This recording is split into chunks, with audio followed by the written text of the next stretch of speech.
Now, this time, in fact, if you look at my receipt, it also says $40.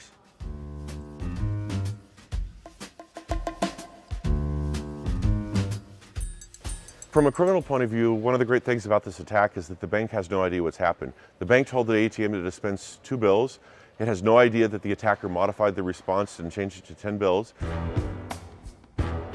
And what operating systems do these generally run? You see everything from XP Embedded, XP, Windows 7, all the way up to more modern variants of Windows. So you're saying that the most vulnerable versions of Windows are deployed on thousands of ATM machines across the country?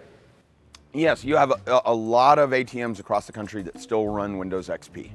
So the type of vulnerabilities that we exploit initially on an ATM are very common. ATMs are architected in a very similar way to a home PC. In fact, oftentimes it may be more vulnerable because of the difficulty in patching ATMs that are distributed across a wide geographic area. Most of the ATMs don't have a support staff that's standing there, and if the bank has to send someone out to each ATM to install software, it significantly increases costs. So they're usually very conservative about which patches and which software they push out. This is the receipt printer. Has a standard USB connection, shows up in Windows just like any other printer. You can actually print Word documents on this. The same is true for the safe. The cash dispenser is also just a USB device. We've printed out our own money and stocked it up. Once the ATM is compromised, that's where it gets a lot more complicated. An attacker has to know how to communicate with the specialized devices. Each vendor has a separate set of hardware that they're going to be using. Every piece of software on an ATM has the potential to be a little bit different. So we create our own custom software when we're performing attacks. The attacker can monitor everything that's going on. For example, the attacker can see what's actually displayed on the screen of the ATM and also observe the network traffic. The highlighted text here is the magnetic stripe data from the card. You can see the 4,000 corresponds to the $40 that Charles requested. A lot of people assume that when an ATM withdrawal is processed, the bank issues just a yes or no response. But in reality, it tells the ATM how many bills to dispense. So in the response, it told the ATM dispense 2 bills, but we can modify it as the attacker, change that 02 to a 10 so that 10 bills are dispensed. Do I need 2 people? Do I need you extracting cash and some attacker sitting in a remote location synced up? Conceivably, he could do it from right outside the ATM, but it makes more sense because there's less risk to him being compromised if he can send a low-cost criminal employee to go pick up the cash for him. This is us taking control of the ATM. Now notice it goes out of service.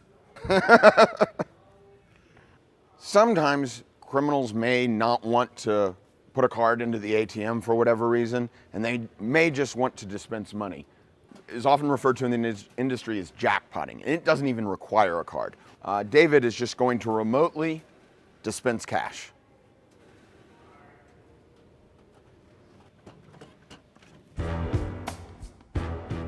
How often they're updated often depends on the volume of usage for an ATM. But an ATM like this can hold over $200,000. In fact, in certain rare instances, they can be stocked with up to $1 million.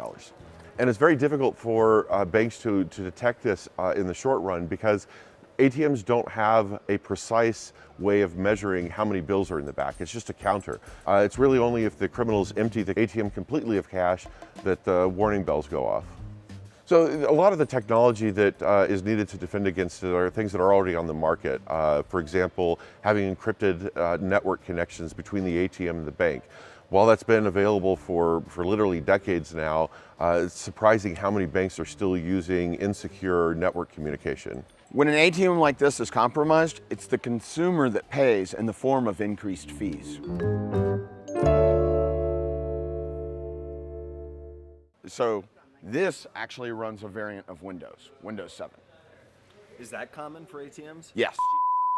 So it's actually even common to see XP.